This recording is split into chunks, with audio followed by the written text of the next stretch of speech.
nantinya juga akan ada sesi tanya jawab setelah kedua pemateri menyampaikan materinya.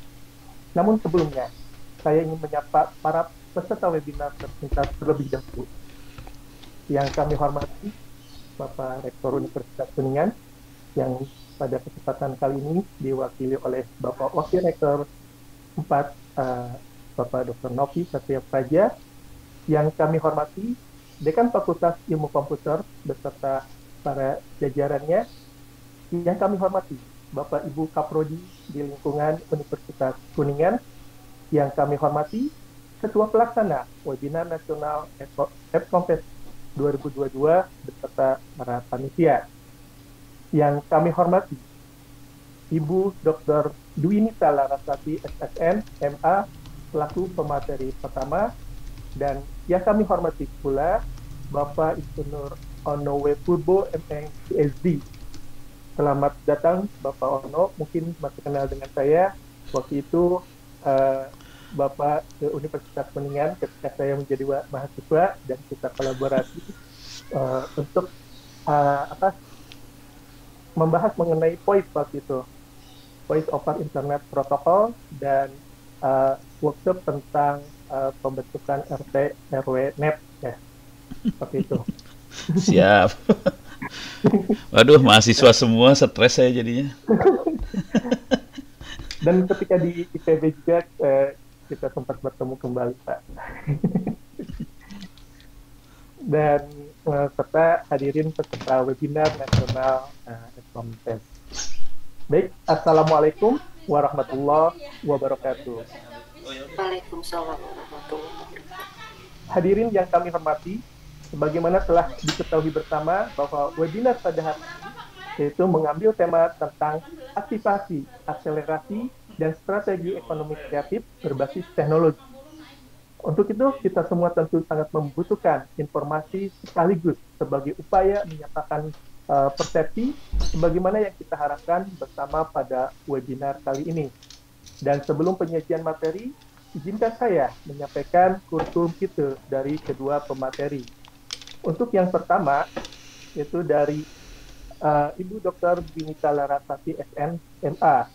Beliau lahir di Jakarta 28 Desember 1972. Kemudian current occupation-nya, beliau merupakan seorang industrial designer, lecturer, dosen juga, researcher at Man and Industrial Product Design Research Group, Industrial Design Program, Faculty of Art and Design, Institut Teknologi Bandung. Kemudian beliau juga internetnya di Product Design Development, New Craft Design Development Material, kemudian Design Thinking and Design and Creativity Research, Social Innovation, Creativity City, Creativity Economy, Community Development, Design Entrepreneurship, Comic. Kemudian selain itu juga beliau beralamat di program studi desain produk industri Fakultas Seni Rupa dan Desain Institut Teknologi Bandung, Jalan Ganesa nomor 10 Bandung 40132. Dan nomor telepon beliau silahkan bisa dicatat untuk konsultasi mungkin, yaitu di 0813 9464 6412, dan emailnya adalah citalarasati@gmail.com. Kemudian blognya yaitu di http://citalarasati.com. Kemudian di aktivitas beliau juga ini lumayan banyak ya pengalamannya, sebagai advisory council member akademinya cluster, kemudian sebagai international advisory council, deputy of strategic partnership, deputy of international relations, initial concept and organizing team.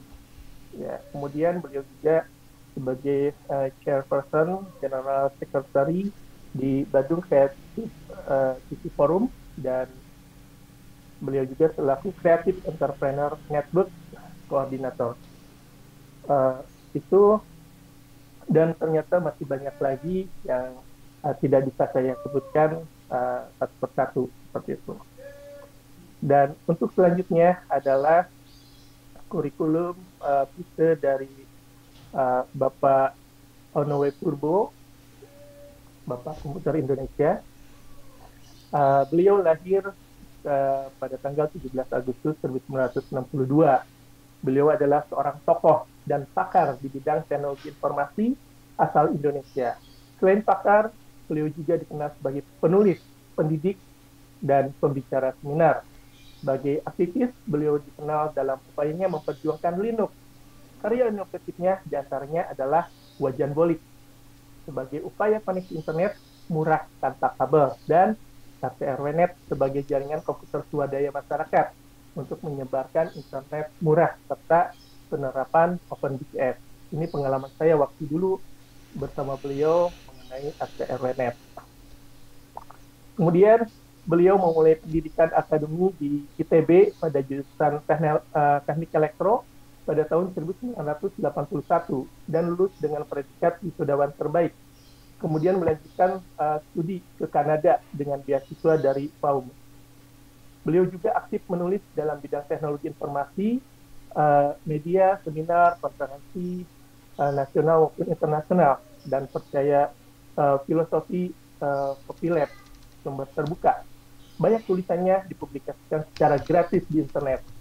Sebagai pakar teknologi, beliau hanya menggunakan netbook dan telepon seluler Android merek lokal. Dan pada awal bulan November 2020 ya Pak, kalau tidak salah, beliau menerima penghargaan Postal Service Award dari Internet Society. Postal Service Award diberikan kepada beliau karena telah memberikan kontribusi luar biasa bagi perkembangan teknologi internet di Indonesia. Kemudian beliau juga melanjutkan di pasca sarjana di Master University di Kanada ya di bidang semikonduktor laser, dan 5 tahun kemudian mendapatkan gelar PhD dari Universitas Waterloo Kanada di bidang teknologi rangkaian terintegrasi untuk satelit, dan karyanya yaitu adalah distro Linux, di mana banyak sekali distro Linux yang beliau hasilkan, ya, di antaranya distro offline, distro Simeo offline, distro Ora Linux, distro Sekolah Linux, dan distro Iptex Linux kalau nggak salah. Itu mengenai kurikulum kita dari kedua pemateri. Baiklah, untuk selanjutnya saya sampaikan beberapa ketentuan acara webinar ini sebagai berikut. Yang pertama, penyampaian materi untuk setiap pembicara kami beri waktu selama 45 menit. Selama pemateri menyampaikan materi, peserta tidak diperbolehkan melakukan interupsi. Dan yang terakhir adalah sesi tanya jawab akan dibuka setelah kedua pemateri menyampaikan materinya. Demikian peraturan yang akan kita pakai dalam webinar pada kesempatan kali ini. Selanjutnya, kami persilakan kepada pemateri pertama yang terhormat Ibu Dr. Dwinita Larasati, SSN MA, untuk menyampaikan materinya. Selamat pagi semuanya. Terima kasih atas kesempatannya untuk berbagi pagi ini. Tolong saya diizinkan untuk bisa screen sharing ya. Jadi nanti saya akan pakai slide untuk menjelaskan. Karena sebenarnya yang akan saya paparkan adalah lebih ke konteks di mana si teknologi ini memang menjadi basis di ekonomi kreatif. Terus gimana caranya? Jadi bukan tentang teknologinya sendiri apa saja sampai detailnya, tapi sebenarnya konteks dalam ekosistem ekonomi kreatif itu sendiri. Coba saya mungkin bisa diizinkan sekarang untuk share screen, masih belum juga. Oke, kenalan lagi. Meskipun tadi sudah dibacakan, tapi sebenarnya apa yang relevan dengan kondisi hari ini adalah saya sekarang adalah deputi untuk kemitraan strategis di Indonesia Creative Cities Network. ICCN ini adalah sebuah hub komunitas ya se-Indonesia yang sudah beranggotakan 220-an kota kabupaten se-Indonesia yang kita sepakat untuk menerapkan prinsip-prinsip ekonomi kota kreatif di daerahnya masing-masing. Nah, prinsip-prinsip ini saya masih disable juga nih, makanya saya ngomong terus ya. Tolong dong slide-nya dong. Nah, terus di 10 prinsip itu akhirnya karena kita semua dari latar belakang yang berbeda dengan bidang aktivitas yang berbeda juga, itu adalah akhirnya membuat kita harus punya yang namanya kode-kode di mana kalau kita menjalankan ekonomi kreatif di kota atau kabupaten masing-masing, pegangannya apa. Nah, di sini saya juga adalah dosen desain produk industri di ITB. Kalau mungkin teman-teman jarang dengar yang namanya desain produk ya, mungkin akrabnya dulu taunya desain grafis, sekarang desain komunikasi visual, tapi ada juga desain produk industri yang concernnya lebih ke arah interaksi antara manusia dengan benda atau dengan apapun itu yang ada di depannya. Jadi kalau dulu hanya benda yang tangible, tapi sekarang juga termasuk yang namanya interaksi dengan tayangan pada apps dan seterusnya. Saya juga kalau di Jawa Barat menjadi Dewan Pengarah untuk Komite Ekonomi Kreatif dan Inovasi atau Kreasi. Saya juga focal point Bandung sebagai kota desain UNESCO, jejaring kota kreatif UNESCO. Tahun 2015 Bandung bergabung. Selain Bandung sebenarnya ada 3 kota lain yang juga masuk ke kota kreatif UNESCO, yaitu Pekalongan yang masuk duluan tahun 2014. Lalu Bandung masuk 2015 sebagai kota desain, kalau Pekalongan kota Kerapen Folk Art. Lalu tahun 2019 ini ada suara-suara yang mengganggu, tolong dimatikan dulu.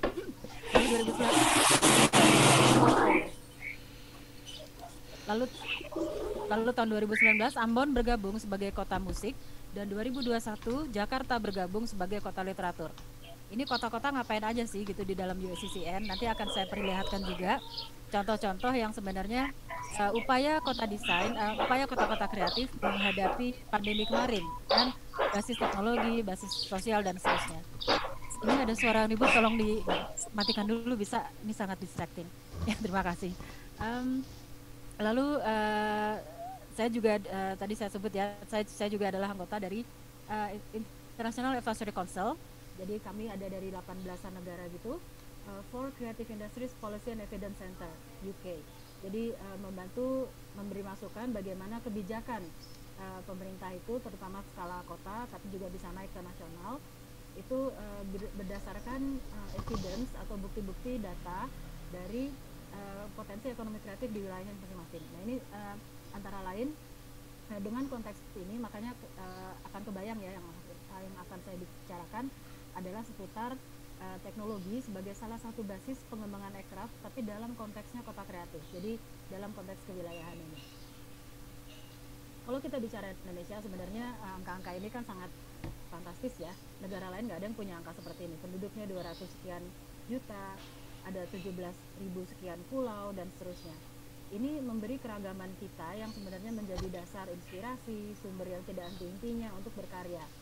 Tapi selain itu pun Indonesia pasti punya tantangan lebih nih, tantangan yang pastinya ada tuh tantangan logistik ya, kemerataan, distribusi apapun itu, layanan infrastruktur, jasa, barang dan seterusnya, yang akhirnya membuat kita punya tantangan disparitas atau kesenjangan. Tapi kita juga bisa lihat nih, kalau belakangan ini memang terjadi pembangunan infrastruktur secara fisik, dia masuk ke pelosok, masuk ke yang tadinya nggak pernah didatangi orang dan seterusnya. Apakah itu dibarengi juga dengan misalkan pembangunan sosial dan budayanya dan lain-lainnya. Jadi ada sisi di mana pembangunan itu kan tidak hanya fisik seharusnya, tapi juga harus ada pendidikan dan seterusnya. Lalu kita lihat lagi, ada sebenarnya dari kita masih kaya dengan usia produktifnya ya, makanya bonus demografi ini harus agak diarahkan supaya beneran menjadi bonus demografi, bukan bencana demografi. Makanya anak mudanya harus punya insights dan punya resource untuk gimana caranya, untuk kepedulian, gimana caranya mengembangkan wilayah masing-masing dari yang terdekat dulu sampai yang nanti skalanya diperbesar. Kalau kita lihat ini ada data internet, pengguna internet di Indonesia sudah ada 73 sekian persen. Mungkin datanya masih harus diperbarui lagi, tapi kalau melihat dari besarnya persentase ini, harusnya kita bisa lihat ini berarti internetnya sudah kayaknya sudah menyebar cukup luas. Sementara dari pengguna itu 61 sekian persennya untuk media sosial. Nah, kalau kita pegang sekarang teknologi abad 21, internet, kita ngobrol gampang banget, ada medsos yang makin lama makin berkembang, interaksinya juga lebih banyak. Tapi kalau tidak dibarengi dengan mindset yang juga mindset abad 21 yang lebih terarah atau lebih punya empati terhadap kondisi yang ada atau nganggapnya nggak cuma internet itu ya udah dunia maya berarti saya bisa seenak-enaknya kan juga enggak gitu. Jadi bagaimana kita bersikap, bagaimana kita memanfaatkannya itu sebenarnya salah satunya adalah bisa dibuat lebih produktif melalui ekonomi kreatif. Kalau bicara ekonomi kreatif, kita tidak hanya bicara soal transaksi kreatif aja. Jadi kita nggak cuma ngomong tentang hiburan, film, musik, apapun itu, tapi sebenarnya ada ekosistem yang kalau kita lihat mulainya dari misalkan SDM. SDM ini adalah kreator, orang kreatifnya. Ketika dia berekspresi, ekspresinya kan macam-macam ya. Mau bikin buku boleh, puisi bisa, mau bikin musik apapun itu. Tapi dia adalah orang kreatif yang pencipta sebuah karya yang adalah di warna hijau itu. Karya ini bisa berupa barang, bisa berupa jasa, bisa berupa sistem apapun itu. Kalau ada seorang kreator menghasilkan karya, tapi ya sudah untuk senang-senang aja gitu, untuk hobi atau untuk ya ekspresi sajalah gitu, itu kan belum masuk ke ekonomi kreatif karena belum ada ekonominya di sana. Nah, sambil dia sedang berkarya itu, ketika dia berkarya dia pasti juga membutuhkan skill ya atau latar belakang yang lain yang sebenarnya membantu dia untuk menciptakan karya tersebut. Bisa pendidikan, ada ruang-ruang kreatif, ada kolega yang bisa menambahkan keterampilannya dan seterusnya. Demikian juga ketika dia menciptakan sebuah karya itu ketika dia bikin mungkin 1-2 kali itu masih bisa dibuat sendiri, tapi kalau sudah mau diduplikasi dengan banyak ya, dia kan pasti butuh entitas produksi, butuh pabrik, mungkin butuh alat yang lebih kompleks dan seterusnya. Nah, ketika dia masih melakukan itu hanya untuk kepentingannya sendiri atau untuk senang-senang saja, belum ada nilai ekonominya, itu belum ekraf juga. Nah, ketika dia masuk ke pasar, ketika sudah ada permintaan lebih untuk barang atau karya yang diproduksinya, ini lalu masuklah kita masuk ke transaksi dan seterusnya. Ada pasar, ada pengguna, di sini diperlukan juga perangkat-perangkat seperti ruang-ruang apresiasi. Jadi nggak cuma toko, baik offline maupun online, nggak cuma jualan, tapi juga misalkan panggung-panggung selain bioskop dan teater ya, juga panggung-panggung di mana dia bisa memperoleh apresiasi lebih. Kalau sudah ada nilai ekonominya di sini dan sudah berputar di sana sebagai aktivitas ekonomi, ini sudah bisa menjadi kreatif industri kreatif di sini dengan segala perangkatnya. Lalu si karya ini pasti kan punya tanggapan ya ketika sebuah karya kreatif dilempar ke pasar, pasti nanti ada kritik misalkan, ada review atau ada apapun itu, ditambahkan dengan proses R&D yang memang terjadi bisa di kampus-kampus, pusat-pusat penelitian ataupun juga di masyarakat. Ketika ditemukan ada misalkan teknologi baru atau material baru atau proses produksi baru dan seterusnya, ini akan semuanya menjadi masukan bagi si kreator tadi, balik lagi ke SDM, untuk membuat karya berikutnya dan terus berkarya melalui itu. Makanya di Undang-Undang Ekonomi Kreatif Indonesia yang keluar tahun 2019 kemarin ini, apa sih ekraf itu, kenapa, apa bedanya dengan yang lain dan seterusnya. Kata kuncinya sebenarnya ada di dia punya potensi IP, punya potensi intellectual property ya, terus dia melibatkan teknologi, seni budaya, dan sains. Jadi ini kalau kita lihat putaran ini, kita bisa mengintervensi dari titik mana nih, terus kenapa bagan ini dibuat, karena ini untuk memetakan sebenarnya waktu itu peran pemerintahnya di mana, karena kalau tanpa pemerintah pun sebenarnya secara bisnis juga jalan gitu ya, atau orang kreatif juga berkarya tetap tidak ada masalah. Tapi begitu pemerintah hendak menjadikan ini nomenklatur resmi dalam struktur pemerintahan, ada kedinasannya, undang-undangnya, program-programnya dan seterusnya, perannya di mana. Nah, ini yang sebenarnya bisa menjadi masukan juga untuk ketika kita berkarya juga, bagian pemerintahnya di mana bisa lebih dijelaskan lagi. Kalau orang bicara ekraf, biasanya juga yang keluar adalah subsektor industri kreatif yang nomenklaturnya sekarang ada 17 nih. ada aplikasi, arsitektur dan seterusnya. Tapi kalau kita lihat apapun itu karya aircraft kan pasti tidak hanya dari satu subsektor ini ya, pasti dia gabungan dari banyak hal. Misalkan saya sebut karya kreatif video mapping, itu kan karya aircraft yang paling mutakhir ya. Tapi dalam video mapping itu kan kalau kita lihat di sini butuh lebih dari satu subsektor. Dalam video mapping butuh ilmu-ilmu dari arsitektur, butuh keterampilan orang dari animasi, video, apapun itu dia gabungan dari banyak subsektor. Makanya yang di tengah ini, kalaupun kita mau membahas pengembangan aircraft, pasti basisnya nggak cuma pasti basisnya bukan berdasarkan si 17 ini, tapi sebenarnya ada ada 4 hal dalam hal ini: inovasi, teknologi, media, dan seni budaya, yang kalaupun ada karya ekonomi kreatif pasti dia merupakan dominasi dari salah satu atau lebih dari 4 hal ini.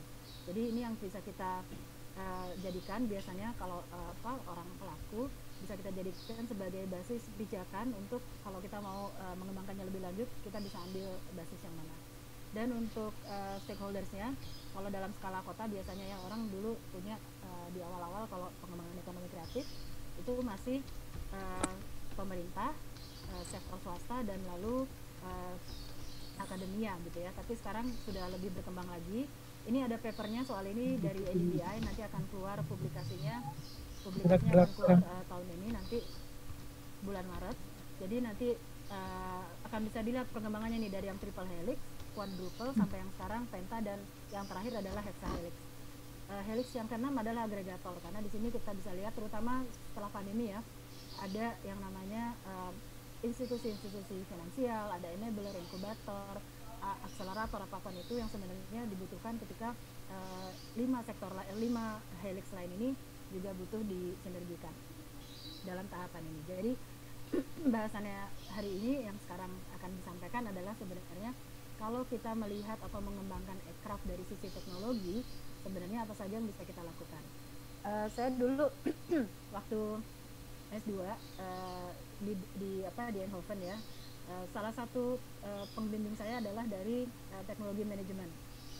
Beliau selalu mengingatkan bahwa teknologi itu jangan dikira cuma yang canggih-canggih, karena ada teknologi di makna sempit dan teknologi di makna yang lebih besar, yang sebenarnya sesederhana apapun benda itu adalah juga teknologi yang dipakai oleh manusia untuk memudahkan aktivitasnya keseharian. Jadi kita juga akan menganggap teknologi di sini sekarang lebih luas lagi, tidak hanya tentang digital.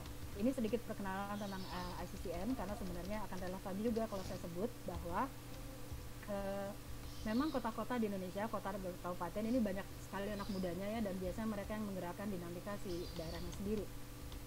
Lalu sekitar berapa ya, mungkin tahun 2000-an awal sampai 2010-an gitu, anak-anak muda di wilayah-wilayah terutama yang penghasilannya itu dari misalkan hasil tambang gitu ya, atau hasil nebang pohon dan seterusnya, itu mereka sadar bahwa tidak selamanya mineral itu ada di situ. Mereka harus mencari tumpuan mata pencaharian lain yang tidak bergantung pada kekayaan alamnya aja, karena nanti akan ya habis ditambang, pohonnya juga nggak akan cepat tumbuh sesuai dengan kecepatan yang kita butuhkan penghasilannya dan seterusnya. Akhirnya mereka beralih ke mata pencaharian yang sebenarnya tidak lagi bersifat ekstraktif, tapi bersifat intersektif. Jadi sudah memakai ya tadi IP, memakai keterampilan dan ilmu-ilmu yang sebenarnya akhirnya berpusat pada intelektualnya manusia itu sendiri.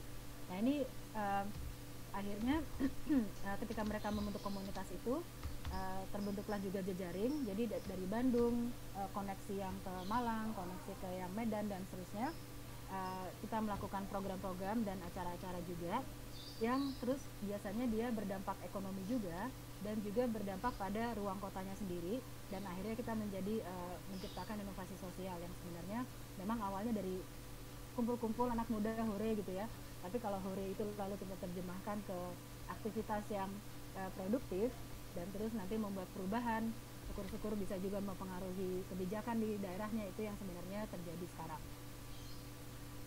Sehingga apa yang tadi saya sebut ya, kalau ada 200-an lebih kota kabupaten yang sudah bergabung, kita pasti butuh sebuah framework atau kerangka kerja ketika kita mau berkegiatan, pedomannya apa nih, atau kita bisa ngapain dulu. Yang pertama yang di tengah ini yang tadi disampaikan ya, ada ekosistem ekonomi kreatif yang value chain-nya atau rantai nilainya itu memang ditandai dengan milestone-nya itu adalah dengan si elemen-elemen, 4 elemen ini. Kreator, karya, pasarnya, penggunanya, lalu R&D balik lagi ke kreator. Ini terus berputar sebagai iterasi. Tapi kita juga tadi yang sebelah kanan kita punya hexahelix stakeholders yang bisa kita sinergikan dalam kegiatan ekonomi kreatif. Lalu di sebelah kiri ini adalah sebenarnya 10 prinsip kota kreatif yang tadi saya sampaikan. Jadi ACCN bersepakat untuk punya 10 poin. Kalau memang saya mau menjadi kota kreatif, apa saja yang harus diperhatikan. Jadi kalau data lengkapnya ada di website. Tapi kalau misalkan mau dilihat, misalkan pertama kota kreatif adalah kota yang compassionate, yang menghargai diversity dan seterusnya. Kalau kita petakan ke Sustainable Development Goals yang ada 17 poin itu, ada 4 pilar. People, Planet, Prosperity. Ini kan yang biasa didengar ya untuk pilar pembangunan berkelanjutan. Ada satu pilar lagi, Peace and Partnership, yang sekarang juga penting karena ini mengisyaratkan solidaritas tadi dan kolaborasi di setiap elemennya. Jadi setiap kota anggota ICCN, para pelakunya ini terus-menerus berusaha menerapkan 10 prinsip ini sedapat mungkin di kotanya. Kalau di sini kita lihat juga salah satu prinsipnya kan menghargai kreativitas, inovasi, kearifan lokal, dan sains dan teknologi juga. Selain juga heritage dan seterusnya. Ini semuanya akan berpengaruh pada cara kita mengelola komunitas kita sendiri dari daerah yang paling akrab dengan kita sampai ke impact-nya ke masyarakat yang lebih luas lagi. Jadi ini adalah framework ketika para anggota ICCN hendak melakukan programnya, dicek ulang pengaruhnya ada nggak nih ke heritage, pengaruhnya ada lagi nggak nih ke misalkan inklusivitas di daerahnya, apakah ada yang lain-lain. Selain ini pun kami punya ada namanya Cata Eka Dasa atau 11 jurus, sebenarnya 11 cara untuk menerapkan 10 prinsip ini. Jadi kalau misalkan sebuah daerah bilang kita mau jadi kota kreatif, ngapain duluan, apa dulu yang harus dilakukan ya. Nah 11 jurus ini adalah menjadi pedoman itu. Bisa aja satu kota itu menerapkan misalkan 4 jurus aja dari 11 ya, tapi sesuai dengan kondisinya masing-masing. Karena mengingat ICCN ini kan dari 200-an kota kabupaten ini kondisinya beda-beda. Ada yang sangat urban seperti di mana saya berada sekarang di Bandung, tapi ada juga yang di kepulauan, ada yang di daerah pesisir dan seterusnya. Ini ada 11 jurus yang saya sebut tadi. Jadi kalau mau menerapkan 10 prinsip kota kreatif, kita ngapain dulu? Kalau kita lihat di sini ada bagiannya komunitas yang orange, ada bagiannya pemerintah sebenarnya. Dari 11 ini, mau tidak mau yang namanya teknologi itu pasti akan terlibat ya. Kalau yang pertama, jurus pertama kita membentuk forum. Forum ini di setiap kota biasanya ada dengan sendirinya. Tapi lalu di yang kedua ini komite ini biasanya dibentuk oleh kota kabupatennya untuk menjadi mitra pemerintah dalam menjalankan ekonomi kreatif. Lalu yang ketiga ini adalah ekosistem yang sebenarnya disebut di awal yang ada 4 elemen tadi. Yang nomor 3 ini adalah iterasi yang bisa dilakukan bersama dari Pemdanya maupun komunitasnya untuk bisa menerapkan intervensinya di mana nih, apakah kita mau intervensi di pasarnya atau apanya. Lalu ada nomor 4 adalah kompas, sebenarnya lebih ke navigasi pembangunan. Jadi kalau mau membuat sebuah terutama infrastruktur fisik ya baru, kita bisa sebenarnya mengacu dulu ke di daerah itu biasanya lifestyle-nya seperti apa, gayanya seperti apa, tradisinya gimana. Jadi kalaupun diberi sebuah fasilitas fisik, dia akan lebih ngerti juga sesuai dengan perilaku manusia di daerah tersebut.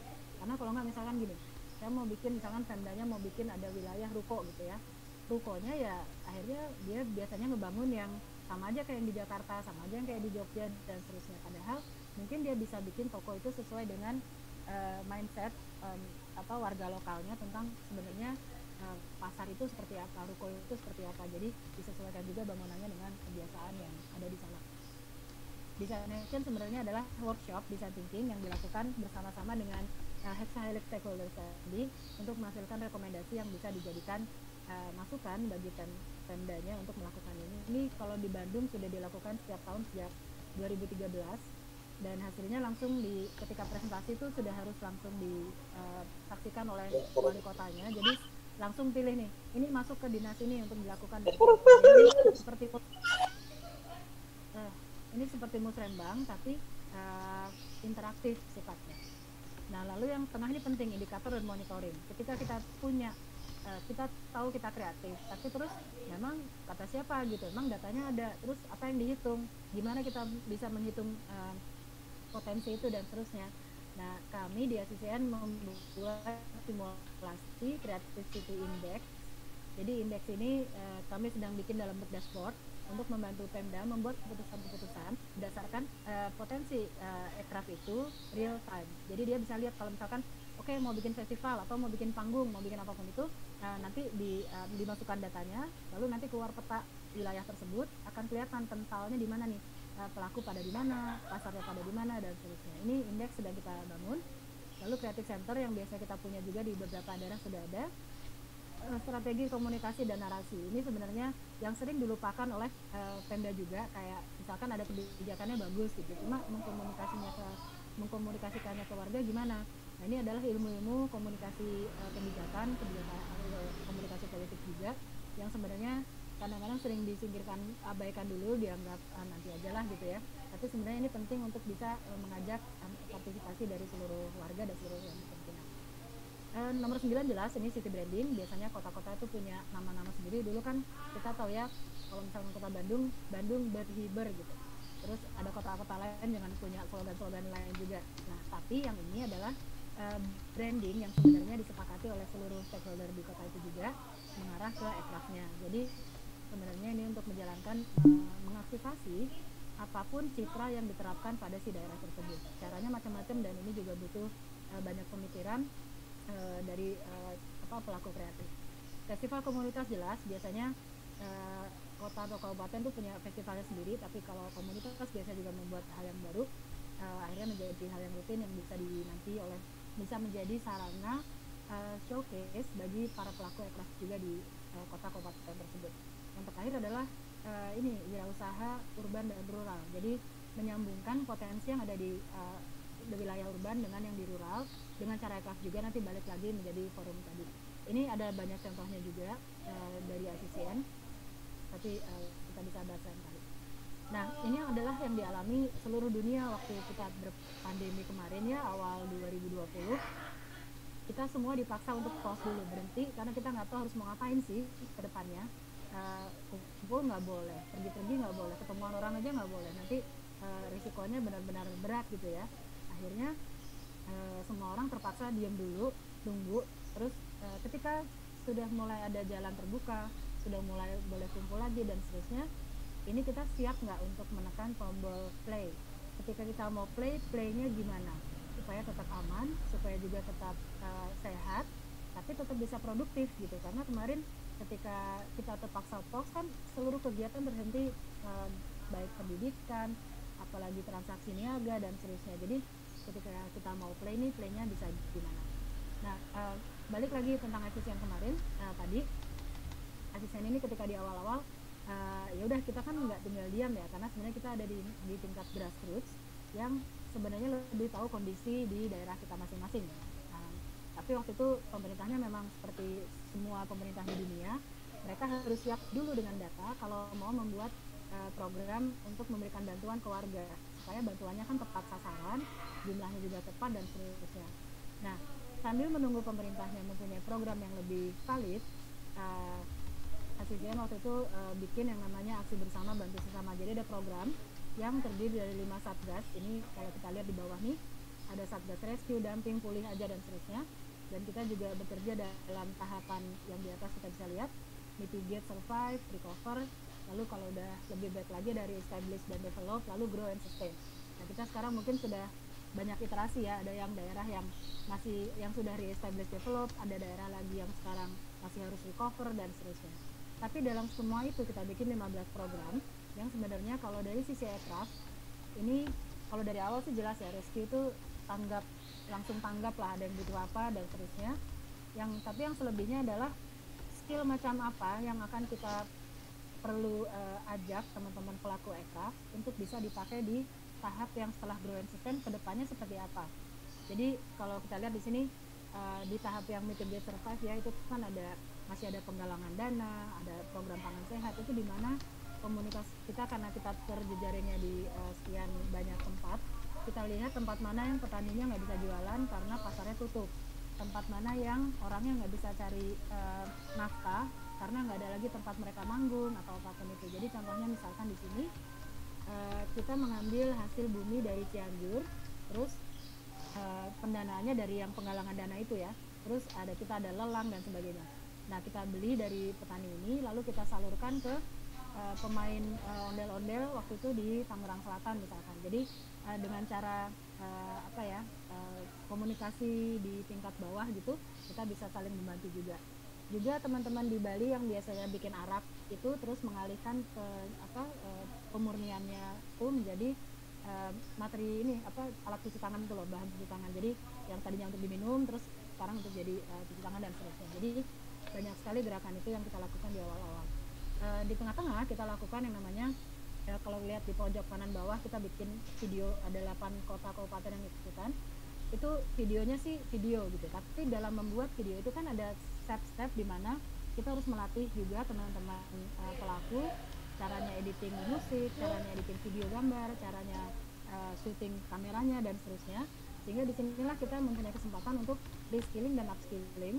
Ketika kita nggak bisa ngapa-ngapain lagi ya, pergi ke kantor nggak bisa, ke kampus nggak bisa, di rumah ngapain aja. Nah ini sebenarnya kita mereskilling dan mengupskilling kemampuan teman-teman untuk skill yang tetap relevan dipakai di masa depan nanti. Kurang lebih seperti itu yang dilakukan SCCM. Kalau lihat data Jawa Barat, memang selama pandemi ini kan ada yang sangat menurun ya produktivitasnya. Ada 80% SMI itu ada average loss sekian banyak, lalu ada 14.000 sekian pelaku ekraf yang terdampak, lalu ada 26% sekian bisnis kuliner yang harus merumahkan pegawainya. Ini tentu saja adalah bidang-bidang usaha yang sangat kental kebutuhannya, atau dalam aktivitasnya itu sangat-sangat butuh interaksi langsung, sangat-sangat butuh cara-cara konvensional untuk menawarkan jasa dan barangnya. Jadi itu yang terdampak sangat berat, karena kalau mereka tidak segera bisa bertransisi atau tidak segera bisa menangkap peluang lain untuk bisa terus meneruskan bisnisnya, itu biasanya adalah yang tertinggal. Tapi kita juga lihat sebaliknya, ada usaha-usaha yang memang mengalami dampak positif, seperti misalkan e-commerce engagement, itu udah jelas 300% pasti lebih gitu ya. Jadi yang sudah bisa atau sudah terampil memanfaatkan e-commerce itu akan bisa tetap melaju. Stream of consumption jelas lebih juga ya, 8,9% di sini. Ketika orang ketemuannya akhirnya bisa lewat layar seperti yang kita lakukan seperti selama ini. Lalu ada logistik service, kirim-kirim barang dan seterusnya itu juga meningkat. Food delivery juga kita juga rasakan sendiri.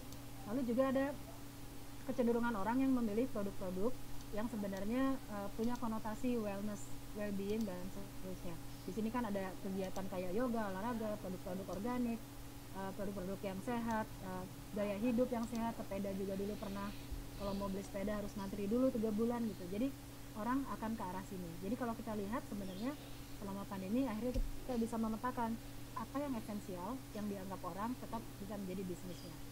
Ini semua tetap dengan bantuan teknologi juga. Ini saya ambil dari speech dari paparannya Charles Landry ketika dia bilang pandemik ini sebenarnya menghasilkan beberapa gaya hidup yang lain juga akhirnya. Pertama, ada reduction of climate emission. Ini jelas kita lihat di awal pandemi, ketika mobil, pesawat terbang, semuanya di grounded gitu ya, langit jadi biru lagi, lautnya jadi bersih lagi, dan seterusnya. Ini kita lihat juga udah. Lalu, reassessing impact of culture and art. Ketika kita sudah tiba-tiba ya, nggak bisa lagi nonton rame-rame ke bioskop, nggak bisa lagi nonton konser musik. Ini sebenarnya yang tadinya dianggap yang tadinya bisnis hiburan itu dianggapnya cuma ya paling entertainment atau apapun itu, ternyata kalau nggak ada kegiatan yang tadinya kita anggap remeh itu ya orangnya stres juga. Akhirnya kan orang bicara tentang mental health dan seterusnya. Accelerating the digital turn, dari tadi juga sudah disebut bahwa oleh pembicara-pembicara yang sebelumnya, tadinya tuh orang-orang memang sudah pelan-pelan beralih ke digital dan seterusnya, tapi karena ada pandemi semua orang tiba-tiba terpaksa harus ngerti, terpaksa harus pakai, terpaksa harus dapat akses ke ke inilah semua yang berhubungan dengan internet, bandwidth dan apapun itu ada nggak ada nggak infrastrukturnya dan seterusnya. Shifting how we work and socialize jelas ya, kita harus mengubah cara kita bekerja dan bersosialisasi. Sekarang kan kepikiran kalau ternyata nggak usah ke kantor, beres deh kerjaan gitu. Tapi juga nggak ke kantor, aduh nggak ketemu teman-teman buat main, kayak kita ke kampus aja kan. Ke kampus biasanya kan bukan cuma buat kuliah, tapi mungkin mau ke unit lah, mau olahraga bareng lah, apapun itu. Grief and loss in urban life. Jadi sebenarnya kalau terbiasa hidup di kota yang ramai gitu, secara rahasia tuh diam-diam kita kehilangan yang namanya macet di jalan mungkin. Kita kehilangan yang namanya ngantri tiket dan seterusnya. Jadi ini sudah tidak kita temui sekarang. Tapi ada dilema juga nih. Ada urgensi atau sebenarnya keadaan darurat yang sedang kita coba untuk pecahkan. Tapi kita harus balik lagi ke situ. Contohnya virtual communication. Yang tadinya kita bilang, udah jangan cuma nge-text aja, ngomong langsung dan seterusnya. Sekarang kan nggak bisa. Kan kalau kita mau komunikasi akhirnya ya nggak bisa lagi kita baca gestur di luar yang kita lihat di layar gitu. Akhirnya komunikasi menjadi terbatas lagi. Transportasi publik yang tadinya memang orang sudah mulai meninggalkan kendaraan pribadi, naik bis, naik kendaraan umum dan sebagainya, tiba-tiba karena ada pandemi ini ya nggak bisa lagi kan besok-besokan di bis dan seterusnya, akhirnya balik lagi ke transportasi pribadi, motor, mobil, akhirnya bikin macet lagi ketika sudah dibuka nih batas-batas mobilitas. Dan jelas yang terakhir adalah kemasan ini, makanan yang sebenarnya dan barang-barang yang kita kirim ke rumah kan, karena kita nggak bisa ke pasar, kita nggak bisa ke toko, kita pesan barangnya lewat online dan akhirnya ya yang datang ke kita plus kemasannya yang harus kita buang, kita tumpuk nggak tahu kemana. Ini yang sebenarnya menjadi tantangan sekarang. Dan ini sebenarnya hanya bisa dipecahkan kalau memang kita juga menjadi atau punya mindset untuk tadi itu untuk keberlanjutan, sustainability dan yang akan ditampilkan sekarang sebenarnya contoh-contoh. Jadi ada kota-kota desain UNESCO yang apa sih yang mereka lakukan selama pandemi ini untuk mengatasi stresnya warganya mereka sendiri, tapi juga sambil terus mengembangkan yang namanya aircraft. Contohnya kalau yang di kiri ya, ini Dundee itu ada di Scotland. Dundee ini memanfaatkan media sosial untuk menghibur warganya, kayak oke lah kita sekarang nggak usah gundet terus di masalah pandemi, tapi kita justru harus reimagining kota ini seharusnya seperti apa. Jadi warganya terus masukin teks, terus sama komite aircraftnya dibuat teks semacam ini. Jadi mereka bisa baca sendiri harapan-harapan warganya. Di Montreal mereka bikin bukan kompetisi tapi mereka mengundang desainer untuk bikin rethinking public space. Nanti kalau kita sudah bisa keluar rumah lagi dengan kondisi lebih aman, kayaknya furniture ruang publik seperti apa ya. Jadi banyak sekali warga, desainer dan seterusnya yang menghasilkan usulan-usulan ini. Desain Etienne juga karena kebanyakan di rumah aja, terus ngapain nih daripada stres bengong gitu, akhirnya mereka bilang oke, mari kita lihat banyak pola-pola desain furniture yang bisa kita buat sendiri dari kardus dan sebagainya. Ini juga dibagikan lewat internet, lewat email dan seterusnya. Di Geelong di Australia, manula itu kan yang paling lansia, itu paling rentan juga ya. Jadi ketika mereka sedih nggak ada yang bisa ngunjungin karena pandemi dan seterusnya, mereka akhirnya mengubah satu kontainer ini menjadi ruang tamu giliran gitu. Jadi dari elderly house, tempatnya orang-orang lansia tinggal, ini mereka bisa ketemu dengan tamunya lewat kondisi yang partisinya kaca ini, jadi aman. Jadi kayak masih bergaul aja tapi dengan kondisi terbatas supaya aman buat semuanya. Di Singapura desainernya ini banyak sekali bikin alat-alat, device, produk-produk yang sugestinya adalah nanti di masa setelah pandemi kita tetap harus berkondisi aman dan gimana. Dan mereka di sini kalau kita lihat di teksnya ya, mereka mendesain sekarang IP right-nya silakan dipakai aja karena kita lepas, supaya orang-orang makin bisa menciptakan produk yang memang sudah aman dan nyaman bagi semuanya juga. Jadi di sini adalah kuncinya di mana desain tadi berperan dan dia bisa mengatasi kondisi-kondisi pasca pandemi ini. Di Kaunas ini dilakukan kan orang harus pada tinggal di apartemen ini ya, terus mereka daripada stres juga yang biasanya pergi ke teater, pergi ke konser musik dan seterusnya, konsernya sekarang yang datang ke mereka. Jadi di sini ada YouTube-nya, bilangnya Culture to the Courtyards, karena mereka bawa macam-macam ke sana, ada musik, ada teater, ada menari dan seterusnya. Orang-orang nontonnya tetap dari apartemennya sendiri. Jadi ini waktu itu yang dilakukan ketika restriksinya masih kencang. Dan ini Helsinki yang canggih nih. Jadi kalau tidak dalam kondisi pandemi, biasanya tuh mereka di awal musim semi itu ada konser yang biasanya dihadiri oleh sekotaan gitu ya. Jadi kalau kita lihat yang kanan bawah tuh, sebenarnya itu adalah daerah lapang di mana ada balai kota. Tapi karena orangnya harus di rumah aja semua, akhirnya mereka bikin avatar. Itu kalau kita lihat di atas tuh ada yang layar hijau tuh ya. Jadi masing-masing bikin avatarnya sendiri. Yang hadir ke balai kota adalah avatarnya itu. Jadi kita lihat yang kiri kanan atas itu ada segitiga itu sebenarnya pointing di mana orang-orang itu pada datang. Terus yang bawah ini itu bukan orang beneran, itu adalah avatarnya dia yang sedang menghadiri konser tadi itu. Terus ternyata berhasil, jadi sekota mereka bisa hadir di sana. Tapi ini hanya bisa dimungkinkan kalau mereka punya akses yang sama terhadap teknologi. Mereka punya pengetahuan yang sama terhadap cara memakai teknologi yang ada di tangan mereka. Mereka juga punya kepedulian yang sama terhadap event yang memang sedang dilakukan ini. Jadi kebersamaan itu akhirnya dimungkinkan dengan cara ini. Terus mereka ulang lagi bulan Juli tuh juga ternyata ada hari besar di Helsinki yang mereka akhirnya keluar lagi, harusnya ke balai kota, cuman waktu itu masih belum boleh ya. Jadi mereka lakukan lagi secara virtual seperti ini. Yang sebelah kiri itu yang ada konser, ada beruang dan seterusnya itu mereka hadir di sana dengan cara virtual tadi. Jadi ini cara mereka menghadapi masa pandemi kemarin. Seterusnya gimana dan di Indonesia gimana? Nah kalau kita biasanya akhirnya kita kan mikirnya ya yang punya R&D biasanya kan kampus atau komunitas yang memang ke arah sana gitu. Ini adalah beberapa adalah hasil riset di ITB, tapi juga ada yang dari komunitas dan dari teman-teman pengusaha di Bandung.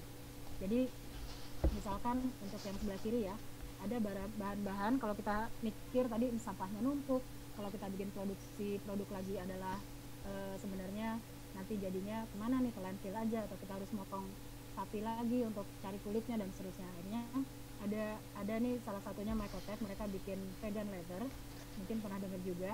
Jadi benda serupa kulit ini tidak dari hewan, tapi sebenarnya dari cara mereka treatment media tanam jamur. Jadi akhirnya bisa bikin produk-produk kayak dompet, sepatu, strap jam tangan, tas dan seterusnya. Lalu yang pelepah pisang ini juga ada mahasiswa di desain produk. Di daerahnya tuh banyak sekali pelepah pinang karena ada perkebunannya, dan akhirnya ini diapain? Kalau akhirnya dibikin semacam mesin press, bisa jadi wadah-wadah, piring-piring dan sebagainya yang kalau sekali pakai pun dia bisa degradable di tanah. Jadi ini bekerja sama tentu saja ya dengan akhirnya tujuannya sih sebenarnya untuk menggantikan bahan-bahan styrofoam yang ada di PKL dan seterusnya, karena lagi-lagi ini urusannya ke lingkungan, kalau kita nggak bisa mengurus lagi nanti parah gitu. Yang Tahura Juanda ini sebenarnya proposal untuk memperlihatkan pariwisata masa depan itu seperti apa. Jadi kita tetap menawarkan experience, tapi di sini kalau pernah dengar ya 9 Matahari namanya. 9 Matahari itu banyak sekali punya prestasi di soal video mapping. Dia bekerja sama dengan The Lodge Surabaya dan juga pemerintah Kabupaten Bandung untuk mengelola sebagian kecil dari Taman Hutan Rakyat Juanda, di mana dia bikin satu narasi, jadi kayak kita jalan di negeri dongeng gitu, tapi di setiap titiknya tuh ada intervensi proyeksi makhluk-makhluk fantasi ini, tapi dalam cerita tentang fungsinya hutan untuk si kota, fungsinya hutan sebagai serapan air dan sebagainya, tapi dalam narasi ini kan semuanya syarat dengan ekonomi kreatif yang sebenarnya segala skill di sini diperlukan. Ada storytelling, ada desain, tentu saja animasi dan sebagainya itu pasti dipakai di sini. Kalau ada yang pernah mungkin ke Tahura Juanda ke hutan menyala ini pengalamannya sangat-sangat berbeda, apalagi kalau ke sana sekarang mereka bikin paket-paket misalkan forest dining dan seterusnya untuk enhancing experience tadi. Pasca pandemi mereka perhatikan dengan cara kalau jalan di sana pun orang harus berjarak gitu, jadi nggak bergerombol. Terus mereka juga secara inklusif mengajak para pemuda lokal untuk jadi mereka istilahnya sih sahabat hutan ya. Jadi mereka jadi guide untuk para tamu yang datang ke sana. Mereka dapat penghasilan juga dari situ. Belum lagi merchandising dan seterusnya. Yang paling kanan ini seperti biasa kalau di ITB kita memanfaatkan campuran skill antara yang desain, terus ada yang instrumentasi medis, ada mekanika dan seterusnya untuk membuat alat-alat yang memang kita pakai local resources. Ini upaya dari teman-teman ekraf yang ada di berbagai segmen ya, ada yang komunitas, ada yang perusahaan, ada yang kampus dan seterusnya. Sementara dari pemerintah sendiri, mereka kan juga ini Kemenkop UKM itu punya aset namanya SMESCO, yang mungkin pernah lihat di Jakarta gedungnya yang kubah gitu ya. Ini sudah sangat mengakselerasi berbagai kemungkinan UKM yang terjadi masa depan. Nah sekarang di basementnya SMESCO itu ada namanya SMESCO Labo, jadi laboratorium di mana mereka mengembangkan 4 tema ini. Jadi ada future mobility, future craft, future fashion, future food. Di masa depan skenario-nya seperti apa sih kalau kita mau melanjutkan yang namanya mobilitas? Apakah dengan kendaraan listrik aja atau ada alat transportasi lain untuk logistik, apapun itu dibuat prototipenya di basement tadi. Nah ini kan juga butuh pasti keterampilan, banyak sekali keterampilan dan pengetahuan baru, butuh teknologi yang memang bisa kita tangani sendiri, butuh juga yang bisa kita nanti bisa manfaatkan secara inklusif juga. Jadi apapun teknologinya, digital maupun yang lain, harusnya bisa menjadi penyambung antara kebutuhan yang tadi di peta awal yang saya sampaikan dengan disparity yang kesenjangan yang sangat luas itu, harusnya teknologinya bisa menyambungkan ini. Juga ketika kita bicara fashion, kita bicara craft, masa depan craftnya seperti apa, ada nilai tambah tuh dari mana dan seterusnya. Juga soal makanan, ketahanan pangan dan seterusnya, ini seharusnya bisa lebih diperhatikan. Jadi hal-hal ini adalah sebenarnya yang sangat menjadi khasnya Indonesia. Coba lihat kalau di mana-mana ya, kota kabupaten manapun kalau ditanya industri aircraft sektor mana yang paling menonjol, pasti semua orang jawabnya 3 hal ini, craft, fashion, sama kuliner, pasti ada di semua daerah. Jadi kalaupun mau kita kembangkan nilai tambahnya, ya harus disisipi dengan keterampilan tadi, desain, teknologi, keterampilan dengan bisnis model mungkin yang lebih baru dan seterusnya, supaya ya tadi daya saingnya meningkat, terus daya value chain-nya juga bisa kita tingkatkan juga. Mungkin ini dekat-dekat terakhir, karena ketika kita sudah punya berbagai contoh tadi, kita punya berbagai best practice, kita sudah mensimulasikan berbagai hal, ini adalah paper atau policy recommendation, rekomendasi kebijakan yang disampaikan di Urban 20 di Riyadh tahun 2020 kemarin di acara G20 yang sekarang Indonesia kan sedang jadi tuan rumah G20 ya. Tapi 2 tahun lalu tuan rumahnya adalah di Riyadh. Jadi ini adalah argumen ketika kita bilang bahwa ekonomi kreatif ini adalah adalah sektor yang membuka paling banyak lapangan kerja secara inklusif untuk semuanya. Jadi kalau kita lihat ini karena paper ini judulnya Inclusive Creative Economy and the Future of Work. Jadi masa depan pekerjaan yang mempedulikan tenaga kerja muda, teknologi dan sebagainya, ini terbuka luas di bidang ekonomi kreatif dari tidak hanya 17 subsektor tadi ya, tapi kita lihat ada service design, ada product and service di bidang seni dan seterusnya. Manusianya sendiri, pekerjanya itu, sumber dayanya, kreatornya dan sebagainya, ini kan manusia biru itu yang sedang berusaha mencapai SDG sebenarnya, namun harus terjaga dulu dengan yang namanya COVID, nanti mungkin ada tantangan-tantangan lain, tapi paling tidak ketika dia berusaha mencapai atau menciptakan pekerjaan baru tadi, pasti mau tidak mau harus melewati teknologi yang kalau kita lihat di sini ada elemen-elemen yang sebenarnya mendukung penerapannya tadi seperti apa, kebijakannya untuk membuka penerapan teknologi tadi seperti apa dan seterusnya. Ini kalau mau dibaca lengkapnya ada linknya di sini, bisa diakses juga. Lalu tahun berikutnya 2021 tahun lalu G20-nya dituan rumahi oleh Italia, dan ini ada kebijakan rekomendasi kebijakan lagi yang berjudul Creative Economy 2030, Inclusive and Resilient Creative Economy for Sustainable Development and Recovery. Di sini sebenarnya ada 3 poin pertama, yaitu terutama penyelarasan standar, protokol, definisi, karena sebenarnya kalau kita bicara aircraft, di benak manusia itu kan beda-beda ya isinya, ada yang definisinya hanya tentang hiburan, ada yang tentang apa, padahal dia adalah sebuah bisnis yang punya masa depan yang terbuka luas gitu. Pemahaman terhadap sektor kreatif ini harus diperbaiki dulu. Dan kita harus juga mulai mengarah lagi ke IT, pekerja informal yang sebenarnya terutama di Indonesia dan negara-negara yang padat penduduk, biasanya yang namanya sektor informal itu menjadi salah satu basis utama pendukung untuk ekonomi kreatif, sektor ekonomi kreatif yang lebih formal.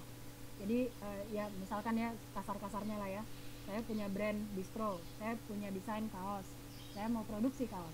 Yang nyablon kaos itu kan belum tentu semuanya punya misalkan izin kerja sebagai penyablon atau nggak punya sertifikasi sebagai penyablon profesional kayak gitu-gitu. Jadi mungkin beberapa hal terjemahan informal ini di setiap negara beda-beda.